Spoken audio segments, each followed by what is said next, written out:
ഈ ജാമറോളിന്റെ കേസ് പറഞ്ഞപ്പോ രാത്രി കഴിക്കുന്ന കേസ് പറഞ്ഞല്ലോ. ആ നിങ്ങൾ ഒരു പരിപാടി ഇങ്ങനെ പ്ലാൻ ചെയ്യുമ്പോൾ അതെങ്ങനെയാ ഒരു സാധനം തലയിൽ വരണേ? ഐ മീൻ അതായത് ഇവർ ഉദ്ദേശിച്ച് ഇപ്പം ഒരു പടം ക്രിയേറ്റിവിറ്റി അല്ലേ? ആ പടത്തിന് ഇന്ന ബാക്ക്ഗ്രൗണ്ട് സ്കോർ ആണ് വരണേന്ന് പറഞ്ഞിട്ട് നമ്മൾ സ്കോർ ചെയ്യുമല്ലോ. ഇപ്പം ആൾക്കാർ പറയുമ്പോൾ ബാക്ക്ഗ്രൗണ്ട് സ്കോർ ഇന്ന ആളാണ് ചെയ്തത്, ഒന്നിലെ പറയും അടിപൊളിയായിട്ടുണ്ട്, അല്ലെ പറയും മോശമാണ്.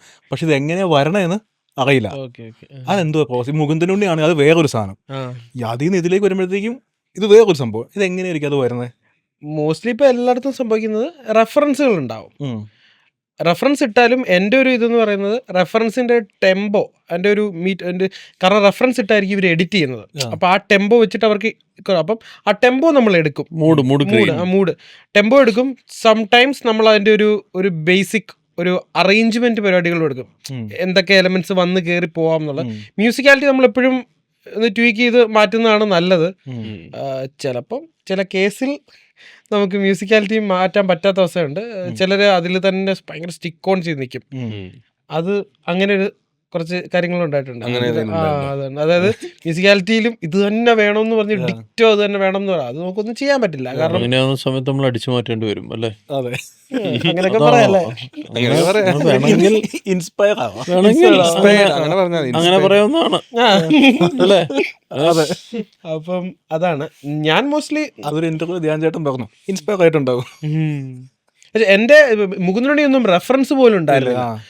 എന്താണോ എനിക്ക് ആദ്യം അഭിചേട്ടൻ രണ്ട് സാധനം ചെറിയ കട്ട്സ് എനിക്ക് അയച്ചു തന്നു. കണ്ടിട്ട് നിനക്കൊരു പറ്റുന്ന എന്തെങ്കിലും ഒരു പരിപാടി തീം പോലെ പിടിക്കാന്ന് പറഞ്ഞു. അങ്ങനെ രണ്ട് തീം ചെയ്തു. ആ രണ്ട് തീമും അഭിചേട്ടൻ പറഞ്ഞു ഇത് ഇവിടെയൊക്കെ പ്ലേസ് ചെയ്ത് സെറ്റ് ആവും എന്ന് പറഞ്ഞു.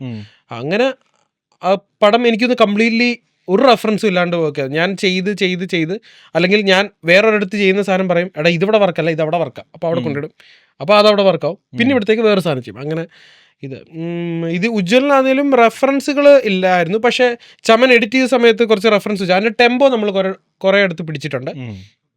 ചിലയിടത്തൊക്കെ മൂഡ് ആ റെഫറൻസ് ഓക്കെ ആയിരുന്നു. അപ്പം നമ്മൾ എനിക്ക് തോന്നുന്നു 2-3 ചെറിയ ബിറ്റ്സ് നമ്മൾ ആ റെഫറൻസ് വെച്ചതിൻ്റെ മൂഡ് നമ്മൾ എടുത്തിട്ടുണ്ട്. അത് ഭയങ്കര വർക്കായിരുന്നു. അത് ഈ പറയുന്ന പോലെ എനിക്കും കൂടെ ആ റെഫറൻസ് വർക്കാണെങ്കിൽ ഞാൻ എടുക്കാം. അല്ലെങ്കിൽ ഞാൻ തന്നെ പറയും ഈ റെഫറൻസേ വർക്കല്ല, നമുക്ക് ആ ടെമ്പോ പിടിച്ചിട്ട് പോകാം. കാരണം ആ ടെമ്പോയ്ക്കായിരിക്കും എഡിറ്റ് ചെയ്തേക്കുന്നത്.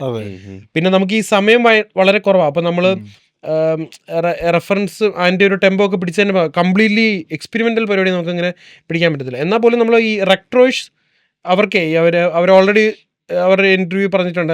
അവരുടെ സ്ക്രിപ്റ്റിംഗ് സ്റ്റേജിൽ തന്നെ ഡയറക്ടേഴ്സ് അവർ എന്ത് സൗണ്ട് സ്കേപ്പ് വേണമെന്നുള്ളത് അവർക്ക് ഭയങ്കര ഡെഫിനറ്റ് ആയിട്ടൊരു ഇതുണ്ടായിരുന്നു. റെക്ട്രോ ഒരു 90s 80s ടൈമിൽ നടക്കുന്ന കഥയായതുകൊണ്ട് ഒരു റെക്ട്രോ സിന്ത് പരിപാടികൾ വേണമെന്നാണ്. അപ്പം ആ ഒരു ജോണറിലേക്ക് കയറി അത് എനിക്ക് ഭയങ്കര ഇഷ്ടമുള്ള ജോണറാണ്. അപ്പോൾ അതിൽ പോയപ്പോൾ തന്നെ നമുക്ക് കുറേ പരിപാടികൾ അന്ന് ക്രാക്കായി പോയി. പിന്നെ സെക്കൻഡ് ഹാഫിലോട്ടാണ് ഈ പറയുന്ന പോലെ മൂഡൊന്ന് ഷിഫ്റ്റായി പോയത്. അപ്പോൾ മോസ്റ്റ്ലി വിഷ്വൽ കാണുമ്പോൾ ഞാൻ ചോദ്യത്തിലോട്ട് ഇപ്പോഴാണ് വരുന്നത്.